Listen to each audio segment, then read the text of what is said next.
Hello दोस्तों, नमस्कार दोस्तों, स्वागत है आप सभी का ऑनलाइन अड्डा फॉर स्टडी यूट्यूब चैनल पर। इस वीडियो में हम बात कर रहे हैं एक बड़ी और लेटेस्ट अपडेट के बारे में जो कि संबंधित है उत्तर प्रदेश में नई शिक्षक भर्ती को लेकर। उत्तर प्रदेश में नई शिक्षक भर्ती के विज्ञापन के बारे में, साथ ही साथ अगर बात की जाए 10,765 पदों पर नई शिक्षक भर्ती के विज्ञापन को लेकर, नई शिक्षक भर्ती के विज्ञापन के साथ साथ अगर बात की जाए एलटी ग्रेड शिक्षक भर्ती के विज्ञापन के बारे में, आवेदन को लेकर, एग्जाम के बारे में, इसके अलावा और भी कई जानकारियों को लेकर, जिसके माध्यम से इस वीडियो में हम योग्यताओं को लेकर बात करेंगे, योग्यता के साथ साथ विषयों के बारे में बात करेंगे और टोटल पदों की संख्या किस विषय में कितनी है उस पर बात करने वाले हैं। चैनल को सब्सक्राइब करके बेल आइकन को दबा लें और वीडियो को लाइक कर दें, जिससे कि आपको रियल ऑथेंटिक जानकारी ऑनलाइन अड्डा फॉर स्टडी यूट्यूब चैनल के माध्यम से मिलती रहे। सीधे शुरुआत करते हैं मुद्दे की और बड़ी अपडेट के साथ, जो कि संबंधित है उत्तर प्रदेश में नई शिक्षक भर्ती के विज्ञापन के बारे में।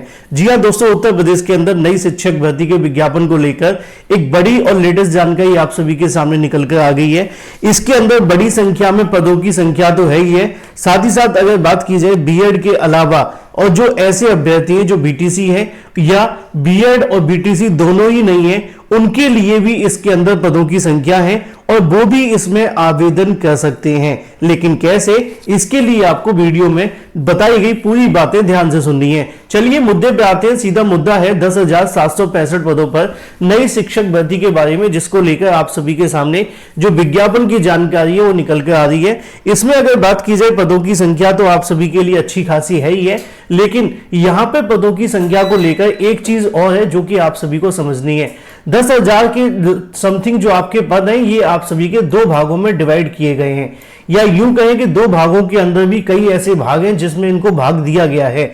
जैसे कि अगर मैं आपको एग्जांपल के तौर पे बता दूं कि 10,765 पदों में से तकरीबन आप सभी के लिए जो यहां पे पद है वो 9,000 के समथिंग तो देखने के लिए मिलते हैं आपके लिए, जो कि एलटी ग्रेड के हैं। ठीक है, 9,000 पद एलटी ग्रेड के हैं। इसके अलावा तकरीबन आप सभी के 1,800 के समथिंग जो पद हैं वो आपको देखने के लिए मिलते हैं प्रवक्ता के। ठीक है, यानी कि जीआईसी लेक्चरर के।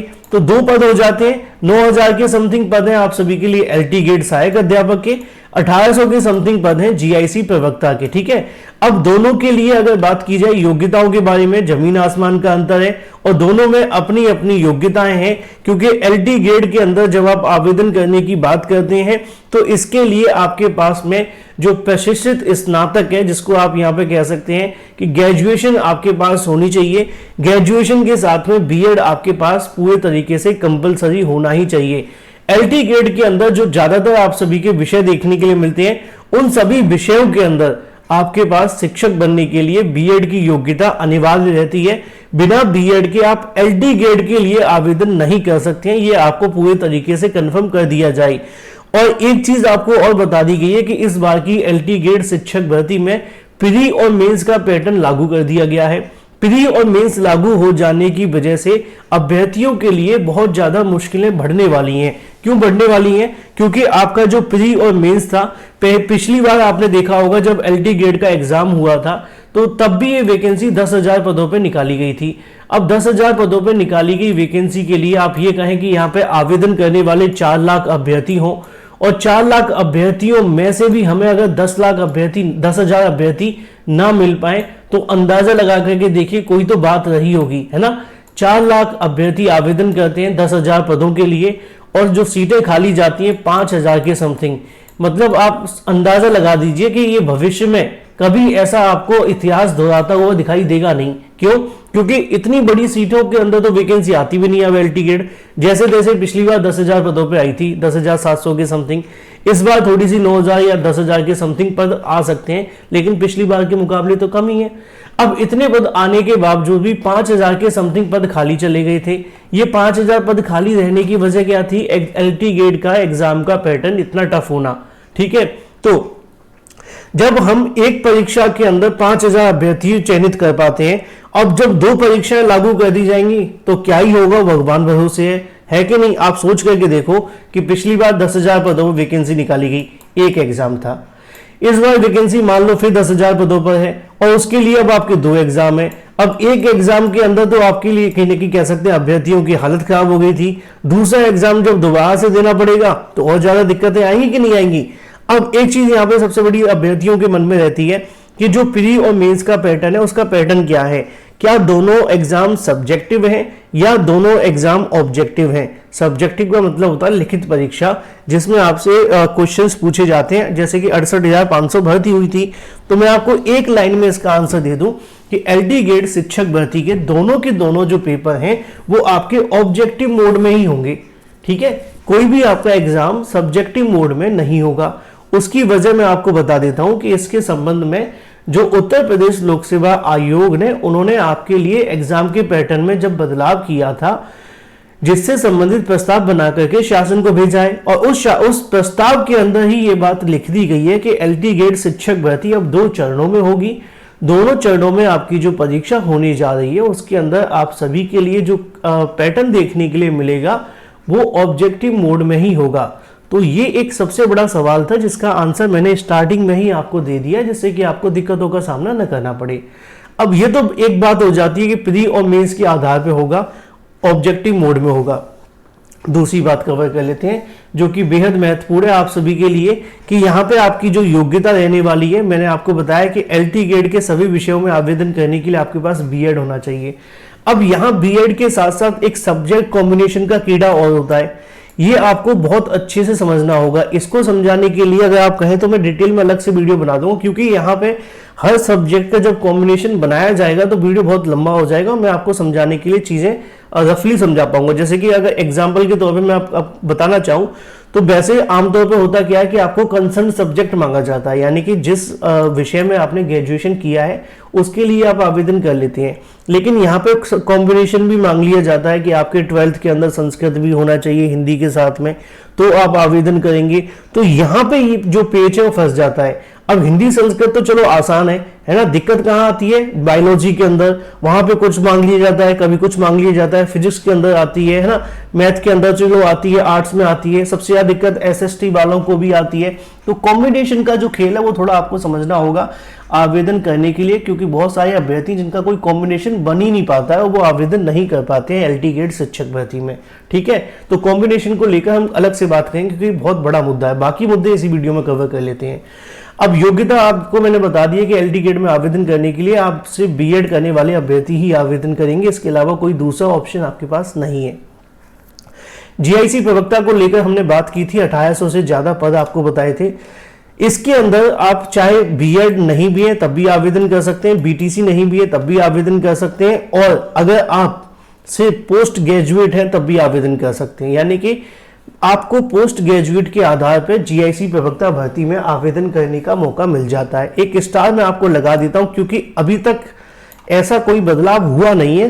चर्चाएं तो बहुत सालों से चल रही हैं, इस बार भी चल रही हैं कि जीआईसी प्रवक्ता भर्ती में बीएड लागू किया जा सकता है। समाचार पत्रों में भी आया था, लेकिन आधिकारिक तौर पर जब तक चीजें नहीं आ जाती तब तक हम ये कह सकते हैं कि अभी बीएड लागू नहीं है, लेकिन भविष्य में कुछ भी हो सकता है क्योंकि नियम में बदलाव तो होगा। अभी बदलाव को लेकर ऐसा कोई प्रस्ताव बना करके भेजा नहीं गया है, या फिर अगर कोई विज्ञापन आएगा तभी ये बात क्लियर होगी, क्योंकि यूपीपीएससी ने ऐसा कुछ कहा नहीं है। तो जीआईसी प्रवक्ता भर्ती के अंदर आपके लिए एक बदलाव हो सकता है कि बीएड को लागू कर दिया जाए, लेकिन अभी तक ना बीएड लागू है ना बीटीसी लागू है। बस अगर आप कंसर्न सब्जेक्ट के साथ मास्टर डिग्री आपके पास है तो आप उसमें आवेदन कर सकते हैं, यानी कि पोस्ट ग्रेजुएट अगर आप हैं तो आप पूरे तरीके से उसमें आवेदन करने के लिए एलिजिबल हैं, दैट्स इट। ठीक है, तो ये बात हो जाती है योग्यताओं के बारे में। सवाल निश्चित तौर पर सबसे बड़ा ये होगा कि सर विज्ञापन के बारे में तो बताइए, विज्ञापन को लेकर क्या अपडेट है। मैं आपको बता दूं कि एलटी गेट शिक्षक भर्ती के लिए कल की तारीख में 10 तारीख को एक पत्र जारी हुआ था और 15 फरवरी तक रिक्त पदों का डाटा मांगा गया था शिक्षा निदेशालय के माध्यम से। शिक्षा निदेशालय को रिक्त पदों का डाटा प्राप्त हो चुका है, अच्छी खबर ये है। दूसरी अच्छी खबर आप सभी के लिए ये है कि जो रिक्त पदों का डाटा भेजा गया उसको वेरिफिकेशन पे लगा दिया गया है, और जिन जिलों ने अभी तक नहीं भेजा उनको एक बार फिर से रिमाइंडर भेजने की तैयारी की जा रही है, क्योंकि आज संडे है तो चीजें थोड़ी सी स्लो हो रही हैं। लेकिन जो मुझे जानकारी मिली उसके मुताबिक जल्द ही सभी जिलों के माध्यम से प्राप्त किए गए डाटा को वेरीफाई कर दिया जाएगा। वेरीफाई में 1 सप्ताह का समय लग सकता है, विशेष स्थिति में समय ज्यादा भी हो सकता है। 1 सप्ताह के अंदर इस डाटा को वेरीफाई करने के बाद में आप सभी के लिए विज्ञापन जारी करने के लिए उत्तर प्रदेश लोक सेवा आयोग को अध्याचन भेजने की प्रक्रिया शुरू कर दी जाएगी। अध्याचन 1 दिन में भेजे जा सकते हैं। आपको पता है कि अब ऑनलाइन चीजें देखने के लिए मिल रही है, तो ऑफलाइन का मामला तो खत्म हो गया। तो ऑनलाइन में एक ही दिन में आपके अध्याचन भेज दिए जाएंगे। सब कुछ सही रहा तो फरवरी के लास्ट तक अध्याचन भेजे जा सकते हैं। अगर ऐसा नहीं हो पाया तो फिर मार्च के स्टार्टिंग में होगा। दोनों चीज़ें मैंने आपको बता दी जो आपके लिए हैं। यहाँ पे अगर बात की जाए आप सभी के LT गेट शिक्षक भर्ती के विज्ञापन को लेकर एक बड़ी अपडेट ये भी है कि अगर आप LT गेट की प्रिपरेशन करें तो अब आपके पास सही समय है इसका यूटिलाइज करने का, क्योंकि आप जानते हैं मैंने स्टार्टिंग में बताया कि पिछली बार 10,000 पदों पर वैकेंसी आई थी, 5,000 पद खाली चले गए थे। इसका मतलब एग्जाम का पैटर्न बहुत टफ था। अगर आप सही तरीके से प्रिपरेशन नहीं करें तो फिर निश्चित तौर पे आप कंपटीशन से बाहर होने की कगार पे हैं। इसलिए अभी से आपको प्रिपरेशन पे फोकस करना है। अच्छे से ध्यान लगा के पढ़ाई शुरू कर देंगे तो आपको सफलता मिल जाएगी। विज्ञापन कब तक आ सकता है ये बात पूरे तरीके से आपके डिपेंड करती है अध्याचनों के ऊपर कि कब तक भेजे जाएंगे। लेकिन एक हम संभावित तारीखों पे बात कर लेते हैं। फॉर एग्जांपल मान लीजिए कि मार्च में आपके अध्याचन भेजे जाते हैं ना, चलो मार्च में अध्याचन आपके भेजे जाते हैं। अब मार्च में अगर उत्तर प्रदेश लोक सेवा आयोग को अध्याचन मिल जाते हैं, उन्होंने मार्च में इससे संबंधित कार्य शुरू कर भी दिया, तो मान लो उनको अप्रैल भी दे दिया जाए तो मैक्सिमम मैक्स टू मैक्स क्या है अप्रैल का समय पूरा दे दिया जाए उत्तर प्रदेश लोक सेवा आयोग को विज्ञापन बनाने में, तो अप्रैल के बाद तो विज्ञापन आ ही जाएगा। यानी कि मैं आपको मैक्सिमम समय सीमा बता रहा हूं जो मैक्सिमम है, इससे ज्यादा समय लगेगा ही नहीं, इससे कम ही लगेगा। हो सकता है कि अप्रैल तक ही आपके लिए खुशखबरी आ जाए, लेकिन फिर भी हम मैक्सिमम लेकर के चलते हैं क्योंकि ये यूपी है, यहाँ पे चीजें थोड़ी सी देरी से होती हैं। ठीक है, तो मैक्सिमम जो चीजें हैं उसके मुताबिक अप्रैल के बाद कभी भी आपके सामने नोटिफिकेशन आ जाएगा, और नोटिफिकेशन आती 3 महीने के अंदर उत्तर प्रदेश लोक सेवा आयोग परीक्षा करा लेगा। इसलिए आपको पहले से वीडियो बना करके तैयारी करने की सलाह दी जा रही है, क्योंकि हमारा काम तो आपको सही और सटीक जानकारी देना है, जो हमेशा देते रहेंगे। रही बात पदों की संख्या के बारे में, किसमें कितने पद रहने वाले हैं, तो मैं आपको पहले कई बार बता भी चुका हूं कि सबसे ज़्यादा जो पद आपको देखने के लिए मिलेंगे वो कंप्यूटर के अंदर होंगे, बायोलॉजी के अंदर होंगे, इंग्लिश के अंदर होंगे, हिंदी के अंदर लिमिटेड ही रहेंगे। क्योंकि क्या हुआ था, कंप्यूटर के पिछली बार पद निकाले गए थे, है ना, उसमें 36 भी पद भरे गए थे, सारे खाली चले गए थे। बायोलॉजी के अंदर भी ऐसा हुआ था, इंग्लिश में भी ऐसा हुआ, मैथ में भी ऐसा हुआ। तो ये जो सब्जेक्ट हैं इनमें पदों की संख्या ज़्यादा है, जो टफ कठिन सब्जेक्ट हैं। अगर रही बात SST हिंदी, इनके अंदर कंपटीशन जितना ज़्यादा है पदों की संख्या उतनी ही कम है, लेकिन निश्चित तौर पे आपके लिए कंपटीशन तो हर एक के अंदर है। पिछली बार भी जब 36 पद भरे गए थे, सारे खाली चले गए थे, तो कंपटीशन तो वहाँ पर भी था, लेकिन चूंकि अभ्यर्थी उस लेवल की प्रिपरेशन करके गए नहीं तो बाहर हो गए। इसलिए अब आपके पास समय है, अगर आप LT गेट और GIC प्रवक्ता भर्ती के लिए टारगेट बना करके प्रिपरेशन करें, योग्यता रखते हैं, तो यकीन मानिए इससे अच्छी और इससे बेहतरीन वैकेंसी नहीं हो सकती है। और निश्चित तौर पर अगर आप इसकी प्रिपरेशन करें तो इसका आपको बड़ा बेनिफिट देखने के लिए मिलेगा। बाकी जो भी जानकारी होंगी वो आपको इस चैनल के माध्यम से दे दी जाएगी। जब वैकेंसी आएगी तो क्लास भी आपको इसी चैनल के माध्यम से मिल जाएगी, तो प्रिपरेशन करने भी आपको बहुत आसानी हो जाएगी।